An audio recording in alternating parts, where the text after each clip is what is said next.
Coucou à tous, j'espère que vous allez bien. On se retrouve pour un petit podcast réponse à vos questions. J'en ai sélectionné une nouvelle qui m'a paru pertinente et qui revient souvent sur le tapis dans les commentaires. C'était la question de Patrice. Pourquoi est-ce que je rencontre toujours des personnes peu fiables ou pas prêtes pour un engagement sérieux? Je tombe toujours amoureux de personnes pas disponibles ou pas prêtes pour un réel investissement, alors que visiblement cette personne souhaite une relation durable et puis tout ce qui va avec. Euh, alors, ce qui se passe la plupart du temps, quand vous rencontrez quelqu'un qui ne veut pas s'engager ou alors qui devient fuyant quand ça commence à se passer un petit peu trop bien, c'est posé sur une peur chez vous de l'engagement. Vous, en surface, vous êtes très clair sur le fait que vous voulez vivre votre bel amour, vous voulez quelque chose qui avance, qui se construise, qui évolue. Mais ce qui se passe au niveau de l'énergie, ce que j'ai pu observer un certain nombre de fois déjà dans ce type de cas de figure, c'est que votre énergie, elle n'est pas encore prête à ce moment-là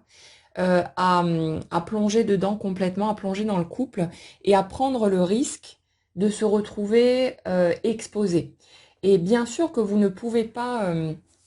assumer quelque part cette partie-là, à vous dire non, moi je suis pas prête ou je suis pas prêt, avancer, à m'engager, à voir plus loin, à me projeter vers pourquoi pas une vie commune ou ce genre de choses, parce que vous auriez l'impression de renoncer à votre grand rêve, et ça c'est tout simplement pas acceptable. Il y a une part de nous, même si on voit qu'on a la trouille, qu'on n'est pas à l'aise ou ce genre de choses, qu'il y a des freins quelque part à notre souhait, il y a une part de nous qui va essayer de forcer le passage, qui ne va pas tenir compte, qui ne va pas écouter les peurs qui sont là, les appréhensions, les limites, les traumatismes qui peuvent être encore présents par rapport aux histoires passées. Et cette part, c'est notre peur de passer à côté de quelque chose. Et ça fait que systématiquement, même si on est là tout fébrile, tout tremblant et tout ce qu'on veut, on va quand même essayer de forcer le passage si on a le sentiment d'avoir l'opportunité devant soi de vivre un souhait qui n'a pu toujours nous tenir à cœur. Et quand il s'agit d'amour, ben, c'est d'autant plus important pour la majorité des gens. Et ça fait qu'on est incapable de lâcher. Et c'est pour ça que on va avoir le sentiment que ça passe par l'extérieur. Et puis bah, techniquement, ça passe par l'extérieur quand l'autre personne en face va nous dire qu'elle n'a pas envie de s'engager ou qu'elle n'est pas prête ou je sais pas quoi. Mais en fait, ça répond bel et bien à notre énergie qui dit que pour le moment, elle ne souhaite pas voir plus loin, s'engager, sauf qu'on est dans une vraie contradiction à l'intérieur de nous. On ne peut absolument pas juste juste voir qu'on n'est pas prêt et se laisser le temps parce qu'on aurait beaucoup trop peur de ne jamais revoir l'opportunité se présenter ou de ne jamais pouvoir vivre ce qu'on souhaite ou de laisser passer quelque chose d'essentiel et devoir ensuite se contenter d'une demi-mesure, quelque chose de ce type-là. Donc c'est juste pas acceptable pour nous. Et heureusement, c'est pas nous qui décidons d'un point de vue conscient, sinon ce serait un carnage. On s'obligerait bien souvent à aller dans des situations qu'on n'est absolument pas prêt à vivre et ce serait très déstabilisant au niveau émotionnel, ce serait pas gérable hein, de toute façon. Mais c'est notre énergie qui produit ce que vous observez dans la matière. Et donc, quand vous vivez ce type de situation, où vous avez l'impression que malgré les opportunités qui se présentent, ben, il n'y a jamais de relations sérieuses ou vraiment de quelque chose qui tienne la route, c'est bien en réponse à votre énergie qui dit, pour le moment, je ne suis pas prêt, je ne suis pas prête à pouvoir m'engager, à accepter souvent aussi d'être vue telle que je suis, parce que il faut dire que quand on est dans une relation on va dire ponctuel, quelque chose où on ne vit pas ensemble, c'est beaucoup plus facile de ne pas montrer les aspects de soi qu'on juge encore pas acceptables, pas dignes d'être aimés, toutes ces choses-là. Et ça fait qu'il y a une part de nous qui est très confortable dans le fait que la relation n'évolue pas plus. Et ce qui nous pousse généralement à vouloir aller plus loin, c'est cette sensation que si on s'engage, si on prononce les mots qu'il faut ou si on signe un petit contrat, ce genre de choses, ce serait comme passer une ligne d'arrivée qui va nous garantir que la relation va tenir la route, qu'on va être en sécurité et que là, ouf, on pourra souffler. Il y aura plus besoin de faire tous ces efforts pour tenir le truc, mais c'est pas viable. C'est posé sur de la peur. C'est pas posé sur le plaisir d'être là. Ça ne veut pas dire qu'on n'en a pas à être auprès de l'autre, évidemment, mais dans ce genre de réaction, notre besoin de pousser à tout prix la relation pour qu'elle aille plus loin et qu'elle franchisse de nouvelles étapes, c'est posé sur notre peur de passer à côté de quelque chose, comme si on était en train de faire une course où il faut vite, vite, vite aller trouver cette ligne d'arrivée, la franchir, et une fois de l'autre côté, là c'est bon, ça y est, on a posé nos valises, c'est réglé, et on a plus de chances de voir la relation perdurer. Alors, on n'est pas aveugle ni sourd, on sait tous quel est le pourcentage à peu près de couples qui divorcent, hein, donc on sait très bien, techniquement, que c'est pas parce qu'il y a un engagement que ça empêche quoi que ce soit. Mais nous, c'est une forme d'illusion. Cette sensation que tant qu'il n'y a pas un certain degré d'engagement concret, que du coup c'est plus dangereux, que l'autre peut s'échapper à tout moment, mais c'est oublier en fait que l'autre peut s'échapper à n'importe quel moment, même si on est marié, même s'il y a des enfants, et même si on a passé tant et tant de temps ensemble, ou peu importe les circonstances. Donc il y a tous ces aspects-là en fait, et c'est pas évident à digérer, mais vous n'avez pas besoin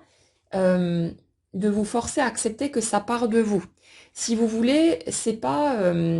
si je digère que c'est bien moi qui ne veux pas pour le moment m'engager plus, qui a encore peur d'un engagement, qui a plus peur en tout cas d'un engagement que de vivre les choses telles qu'elles se présentent.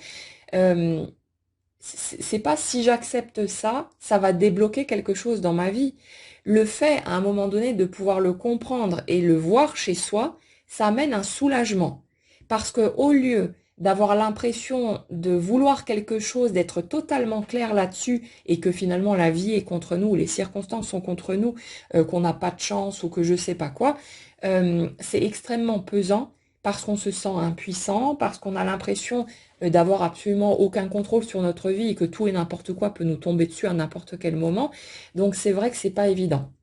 Et quand à un moment donné, on va arriver à voir que effectivement, c'est bien moi qui pour le moment ne me sens pas prête ou prêt à vivre un engagement, à aller plus loin, qui veut continuer à vivre la vie que je vis actuellement, ça amène une sorte de libération. Mais c'est pas quelque chose qu'on va pouvoir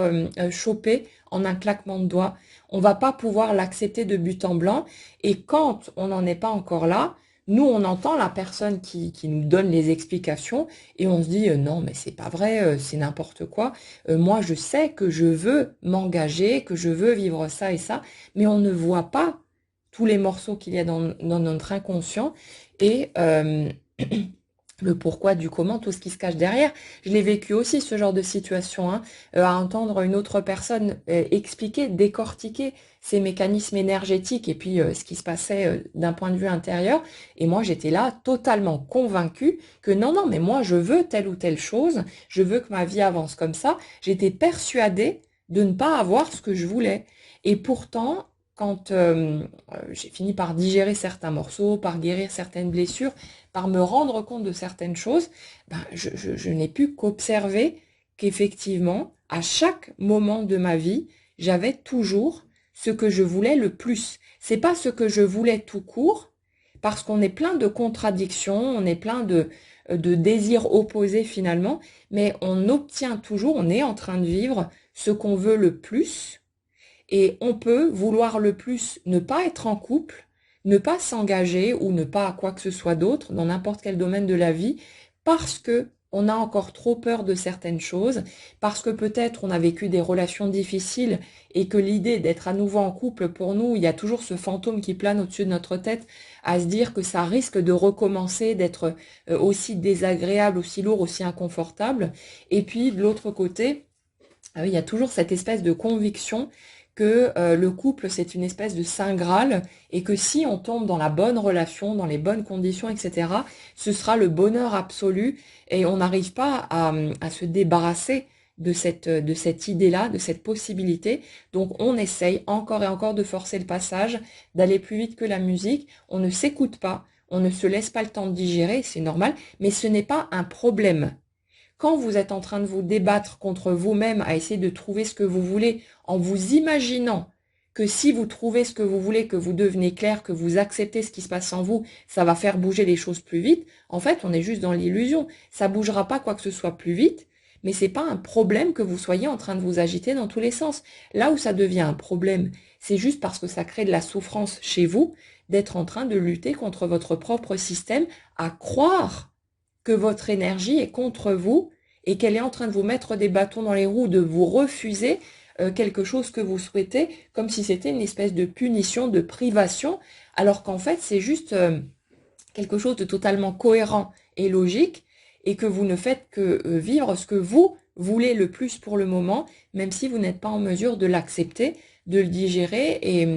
et de renoncer quelque part, au moins ponctuellement, à quelque chose qui vous tient à cœur. C'est juste de la peur qui est en dessous, et c'est pour ça que pour beaucoup de personnes, vous allez faire des rencontres, mais avec quelqu'un, soit qui va vous faire un coup tordu, ou que vous n'allez pas, vous allez voir qu'il y a un truc qui cloche, ou alors la personne, elle retourne sa veste d'un coup, ou alors elle est déjà engagée ailleurs, et comme ça c'est une barrière très très sûre pour être quasiment certain de ne pas voir plus loin que ce que vous êtes en train de vivre. C'est des mécanismes inconscients, mais qui sont là vraiment pour répondre à votre énergie. Et il y a une part de vous qui, pour le moment, dans ce type de configuration, n'est pas encore prête à plonger à nouveau dans l'expérience du couple engagé, et où votre désir d'engagement, finalement, il répond pas à ce que vous souhaitez vraiment là tout de suite, il répond à votre peur de ne jamais y arriver, de jamais vivre, comme s'il fallait cocher la petite case, et après, hop, c'est bon, on peut souffler, on sera plus serein. Mais non, en fait. Et si vous regardez bien, c'est d'ailleurs rigolo parfois, parce qu'il y a des personnes qui sont dans ce type d'expression, hein, qui sont en train de dire oui, moi je veux le couple, machin et tout. Et quand on va amener sur le tapis cette notion-là, qu'on va leur demander d'imaginer alors comment serait votre vie avec l'autre au quotidien, toujours à vos côtés, machin, vous avez la personne qui va des fois avoir une réaction instinctive et qui va vous lâcher, hein, ah non, surtout pas. Et en fait, ça part des tripes, parce que cette personne qui prétend vouloir autre chose que ce qu'elle vit, en fait, elle a aucune envie à ce moment-là de se coltiner quelqu'un au quotidien, de dormir avec quelqu'un qui potentiellement pourrait ronfler, je vous le rappelle quand même, toutes les choses qui ne sont peut-être pas agréables pour elle dans ce vécu du quotidien. Mais regardez ce que vous ressentez dans vos tripes. Très souvent, en consultation, je croise des gens qui disent vouloir quelque chose et ils en sont totalement convaincus, ils sont pas en train de mentir, c'est de la bonne foi, hein. Nous, on est totalement persuadés qu'on veut ce qu'on prétend vouloir. Mais quand on regarde l'énergie, au niveau des tripes, ça vibre pas. Il n'y a rien qui se passe, comme si on était en train de viser une cible parce que on pense que c'est ça que tout le monde veut. Donc nous, légitimement, on devrait vouloir la même chose, mais sans se rendre compte que le fait de viser cette cible-là, ça provoque rien chez nous, ça nous fait pas bondir le cœur de joie, il n'y a aucune étincelle, aucune étoile dans nos yeux, rien du tout, et que c'est juste un truc qui peut-être nous fait peur, voire ne nous fait pas envie du tout, mais on continue à s'accrocher à ça, et souvent, c'est posé sur une espèce d'ennui, de vide, parce que on va peut-être pas trouver dans notre quotidien à l'heure actuelle quelque chose de suffisamment stimulant, des projets intéressants, quelque chose qui nous porte, et on va se dire ah ben c'est parce qu'il me manque l'amour, c'est parce que je n'ai personne dans ma vie. On va chercher les creux et on va associer à ces creux l'insatisfaction qu'on ressent ou le manque de joie, tous ces trucs-là, alors qu'en fait ça n'a peut-être absolument rien à voir avec ça et qu'on aurait juste besoin de trouver un nouveau projet, une nouvelle voie, quelque chose qui pourrait nous stimuler ou de repartir dans quelque chose de plus créatif ou peu importe, mais de pouvoir s'exprimer différemment. On est peut-être juste en manque d'interaction sociale aussi ou de ce genre de choses et on croit que c'est parce qu'on n'a pas de vie de couple ou je sais pas quoi, alors que de l'autre côté, ben, on a un job, il y a ci, il y a ça, donc on se dit, ah ben ça peut pas venir de là puisque la case est cochée. Mais en fait, beaucoup de gens sont en train de courir après l'amour alors qu'au stade actuel, ils ne le souhaitent pas nécessairement. Ça veut pas dire qu'ils ne le souhaitent pas du tout, mais pas forcément à ce moment-là, mais parce qu'il y a derrière une sensation d'ennui, de vide, de quelque chose qui manque, et ces personnes, parce qu'elles elles vivent cet état un peu bof bof, un peu terne. Elles se disent que ah bah quand je ferai une rencontre, si j'avais quelqu'un dans ma vie ou si je vivais avec quelqu'un, ma vie serait plus heureuse. Alors que quand vous suivez l'énergie de ces personnes-là, vous voyez que si ces personnes étaient en couple, ce serait encore pire et qu'elles auraient l'impression d'avoir un boulet accroché au pied et qu'elles n'ont en fait aucune envie que quelqu'un envahisse leur espace parce qu'elles le ressentent comme ça à ce moment-là, que quelqu'un vienne perturber leurs habitudes, perturber leur petit rythme de vie, voilà tout ce qui est confortable en fait pour elles. Et il y a tout un tas bien sûr d'autres arguments, d'autres éléments qui entrent en ligne de compte, mais très souvent en fait on tombe sur ce genre de mécanismes en dessous qui font que bah, ça ne donne rien dans la matière. Et il y a des personnes où ça va encore plus loin, où carrément il n'y a pas de rencontre. Comme ça, elles savent à un certain niveau qu'elles ne risquent pas d'essayer de se pousser aller dans une direction qui leur conviendrait en fait même pas, parce qu'il y a cette peur de passer à côté de quelque chose, de ne jamais vivre ce qu'elles souhaitent. Elles connaissent leur fragilité, leur manque, tous ces trucs-là, et elles savent très bien que si une opportunité se présentait, elles iraient par peur de passer à côté de quelque chose, au lieu de s'écouter et de voir que peut-être pour le moment c'est pas leur envie. On part toujours sur ce truc de vite, vite, vite. Il faut vivre les choses tout de suite, sinon on n'aura peut-être plus l'occasion de le faire. Et du coup, on se pousse très souvent à aller là où on n'a peut-être pas envie d'être à ce moment-là, par peur en fait de passer à côté de quelque chose. Donc, ouais, pour ceux d'entre vous qui vivent ce genre de situation où vous avez en face de vous une personne fuyante ou alors qui veut pas s'engager, ce genre de choses, allez regarder quelle part de vous n'a pas envie de s'engager, en tout cas pour le moment, ou quelle part de vous a peur de s'engager à cause de tout ce que ça impliquerait. Parce que le fait est que quand on vit au quotidien avec quelqu'un, on ne peut pas garder seulement les bonnes facettes pour l'autre, on finit par voir tous les morceaux, on finit par être rattrapé par les aléas de la vie et par le fait que ça peut pas être tout le temps joyeux, agréable, etc. Il y a des moments de fatigue, de stress, des corvées, des trucs qu'on n'a pas forcément envie de faire, qui nous rendent moins heureux, moins épanouis. Et ça fait que contrairement à une relation où on va voir l'autre une fois de temps en temps, et où on peut donc lui réserver nos plus beaux sourires et notre meilleure humeur, bah, quand on vit avec quelqu'un au quotidien, il y a forcément des moments qui sont moins amusants, moins sympas, où c'est moins léger et joyeux, et beaucoup de gens n'ont pas envie, ou en tout cas pas pour le moment, d'aller par là parce qu'ils ont envie de profiter tout simplement de la magie, du côté où on peut se projeter, on peut imaginer ce que serait la relation et on se nourrit des émotions que ça provoque au lieu d'aller se frotter à la réalité concrète qui est plus terre à terre, plus ordinaire. Ça ne veut pas dire qu'on ne peut pas y trouver de très belles choses évidemment, mais où ça reste une réalité d'humain avec tout ce que ça implique. Et il y a beaucoup de personnes qui ne veulent pas aller par là ou qui ont peur tout simplement encore d'être vues en entier et de pas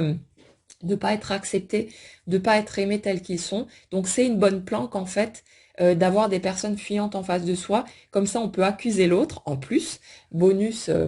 supérieur, et on peut dire ah ben moi je voudrais être dans une relation de couple quotidienne, m'engager, machin et tout, mais j'ai pas de bol, je tombe toujours sur des personnes qui ne le veulent pas ou qui vont me faire un sale coup, qui sont tordues, etc. Donc on peut s'en laver les mains et puis rester sur ce positionnement-là. Mais non, non. Et le truc aussi à voir, c'est que pourquoi est-ce qu'on est si pressé de s'engager? Le truc, c'est que quand une relation se déroule bien, qu'on est tellement heureux d'être avec l'autre, ça vient tout naturellement à un moment donné. Pourquoi est-ce qu'on fait un tel focus sur le fait de s'engager? Pourquoi est-ce qu'on vise, avant même d'avoir rencontré quelqu'un, ce truc de je veux une relation sérieuse pour pouvoir m'engager? Le truc, c'est que si vous en arrivez à ce stade d'engagement de façon logique, c'est parce que vous aurez rencontré quelqu'un avec qui ça matche super bien et avec qui ce sera tellement fluide et tellement bien pour vous deux que tout naturellement, vous allez vous diriger par là. Mais ça, on peut le savoir qu'une fois sur place, quand on a vécu certaines étapes avec l'autre, on ne peut pas être là en n'ayant personne dans le collimateur et se dire je veux à tout prix une relation sérieuse. Là, on va chercher en gros quelqu'un qui va cocher suffisamment de petites cases pour pouvoir se dire, bon, lui ou elle, ça correspond suffisamment à ce que j'avais dans la tête, ok, c'est bon, on va aller vers l'engagement. Mais suivez vos tripes. Si la personne vous convient réellement et réciproquement, l'engagement, il sera naturel. Vous n'avez pas besoin de le viser. Ça peut être bien sûr quelque chose que vous souhaiteriez dans l'absolu vous dire, ouais, ce serait vraiment cool de rencontrer quelqu'un avec qui je me sentirais tellement heureuse ou heureux que j'aurais envie de voir plus loin. Mais beaucoup de gens font de l'engagement une espèce d'absolu et c'est comme si l'engagement, en fait, était plus important que la personne que vous avez en face de vous et avec qui vous vous engagez. Comme si c'était le fait de s'engager qui permettait de se dire, ça y est, j'ai réussi ma vie amoureuse parce que je me suis engagée. Mais combien parmi nous ont divorcé? On sait très bien que l'engagement, c'est pas un gage de réussite ou de quoi que ce soit, et que finalement, être heureux dans une relation, même si on n'est pas marié, même si on ne vit pas sous le même toit, ce genre de choses, bah, c'est ça quand même qui compte le plus. Mais il y a souvent un décalage là-dedans comme vous savez, les femmes pour qui l'horloge biologique tourne un peu trop vite et qui veulent à tout prix fonder une famille, mais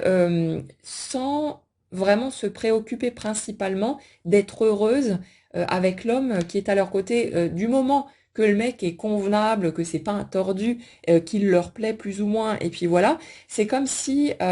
dans certains cas de figure, le fait de disposer des petites graines devenait plus important que la personne avec qui on va fonder cette famille. Vous voyez un peu le truc? Et là, on est dans le même type de schéma finalement, où il y a une espèce d'illusion, où on met une espèce de voile en fait sur la personne qui est là, parce que la cible réelle, c'est pas d'être heureux dans la relation, c'est de s'engager à tout prix, parce que ça voudra dire qu'on a réussi quelque chose, et souvent en dessous, il y a la peur de pas être normal, d'être dysfonctionnel, de tout un tas de choses comme ça. Et quelque part, on a besoin d'être rassuré sur le fait que nous aussi, on est capable d'aller vivre une relation, on va pouvoir s'investir, s'engager, etc. Mais c'est pas ça le morceau le plus important, c'est la qualité de la relation. Et après, ce que vous en faites derrière, que vous viviez ensemble ou pas, que vous soyez marié ou non, ça n'a finalement aucune importance. Quand on met plus d'importance sur le fait d'avoir un engagement durable que finalement sur ce qu'on ressent quand on est en relation, c'est qu'il y a un décalage par ici et c'est qu'il y a souvent une peur ou quelque chose qu'on cherche à prouver à soi ou à d'autres et tout un tas de mécanismes comme ça qui sont en dessous. Alors bien sûr, hein, on ne peut pas généraliser non plus. Là, je vous donne les cas de figure que je vois le plus souvent dans les consultations, mais bien sûr, il y a d'autres systèmes qui existent, d'autres raisons qui font que, voilà, on est tous différents, on vit des choses différemment, mais ça, ce sont les éléments qu'on observe, que j'observe le plus souvent par rapport à ce type de blocage-là, où on a l'impression de ne pas arriver à rencontrer quelqu'un pour une relation durable, mais voilà, il y a tout un tas de mécanismes en dessous, et souvent, comme dit, ben, simplement la peur d'aller vers cet engagement, de le vivre concrètement, avec tout ce que ça va impliquer derrière, et on ne se sent pas nécessairement encore prêt pour ça, et c'est pour ça que notre inconscient dit non, non, non, moi, je ne veux pas d'engagement, donc on va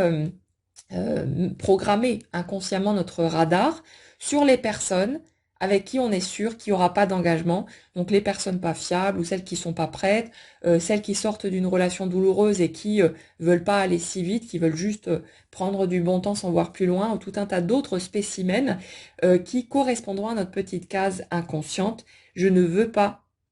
avoir de quoi avoir la possibilité de m'engager. Comme ça, je suis sûre de pouvoir rester dans une position certes douloureuse, mais confortable parce que connue et où je n'aurai pas à m'exposer et à prendre le risque de vivre une souffrance atroce. Parce que si vous vivez une relation qui colle vraiment pour vous, où vous avez un grand bonheur, où vous êtes tellement bien avec l'autre que tout avance de façon naturelle, ben, si jamais cette relation s'arrête, vous allez souffrir dans les mêmes proportions finalement que le bonheur que vous aviez avec cette personne. Et en fonction de ce qu'on a vécu, on n'est pas toujours prêt à prendre ce risque-là pendant un certain temps. Il nous faut d'abord digérer ce qui a été vécu avant, nos blessures, tous ces trucs-là, pour qu'à un moment donné, ce soit le fait de ne pas vivre ce type de relation qui devienne une souffrance. Et quand la souffrance est suffisamment forte, on se met à accepter à nouveau ce risque de peut-être un jour vivre quelque chose de douloureux. Et c'est pas quelque chose, une espèce de fatalité inévitable. Hein. C'est pas je vis tel degré de bonheur, donc ça va automatiquement impliquer tel degré de souffrance en opposition. Il y a quelqu'un qui m'a lâché un commentaire comme ça il y a quelques jours, c'est une aberration. Arrêtez de raconter n'importe quoi. Non, c'est juste que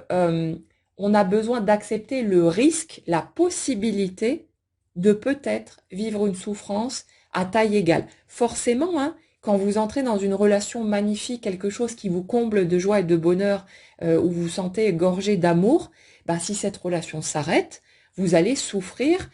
au même degré que le bonheur que vous aviez. C'est de la logique en fait, c'est de la cohérence, mais c'est pas une voie obligatoire.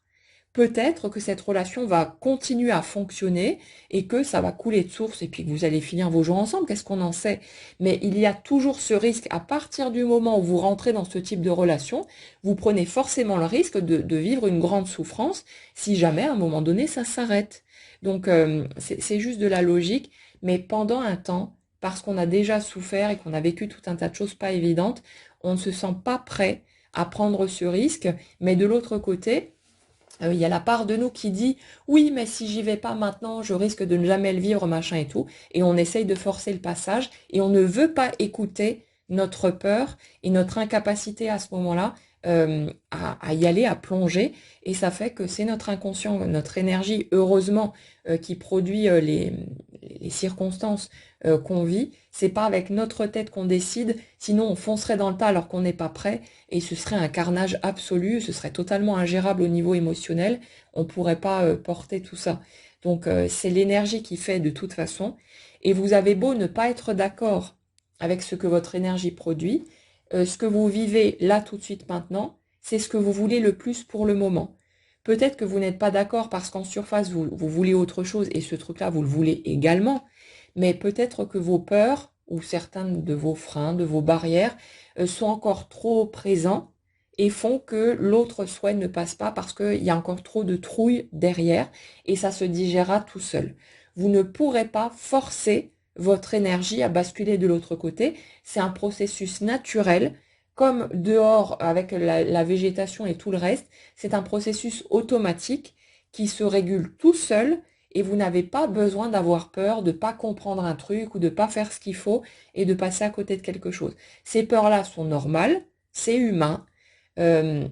vous pouvez, vous agiter dans tous les sens, faire tout ce que vous voulez, c'est pas un problème, vous n'allez rien bloquer non plus. Faites ce dont vous avez besoin à ce moment-là, mais faites-le justement pour répondre à vos besoins. Mais voyez que c'est pas vous qui aurez les commandes en main de toute façon. Et ce morceau-là, il est très difficile à digérer aussi. On met du temps à accepter de ne pas avoir les commandes, mais à un moment donné, à force de se débattre, on finit par lâcher, par accepter ce truc-là, et ça devient vachement plus léger que d'être toujours dans ces tentatives de forcing, de crispation, de tout ce que vous voulez, qui sont vraiment pesantes à vivre et insupportables au bout d'un moment de toute façon. Voilà, je vais m'arrêter là parce qu'on pourrait en parler des heures, hein, mais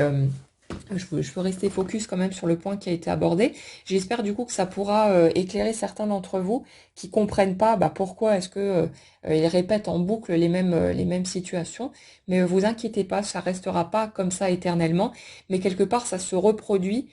pour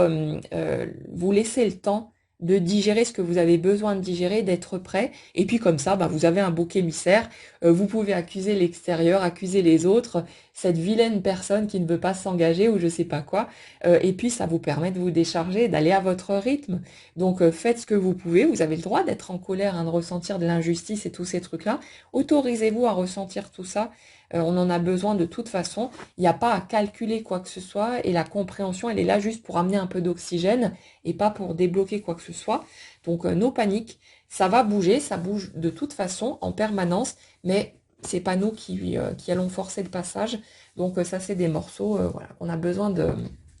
d'intégrer, mais que ça se fait avec le temps et l'expérience. Et avec le recul, on se rend vraiment compte à quel point c'est toujours cohérent avec ce qu'on voulait le plus, sauf que à ce moment-là, on ne pouvait pas l'admettre. Mais après, on a toujours ce moment où on se dit, ah heureusement que les choses se sont passées comme ci ou comme ça, parce que sinon, blablabla. Mais voilà, c'est normal, hein, on se débat toujours sur le moment, on n'a pas le recul nécessaire, et c'est en même temps indispensable pour nous faire réagir d'une certaine manière, nous impacter d'une certaine façon, et nous permettre de faire notre petit bonhomme de chemin au fur et à mesure. Donc,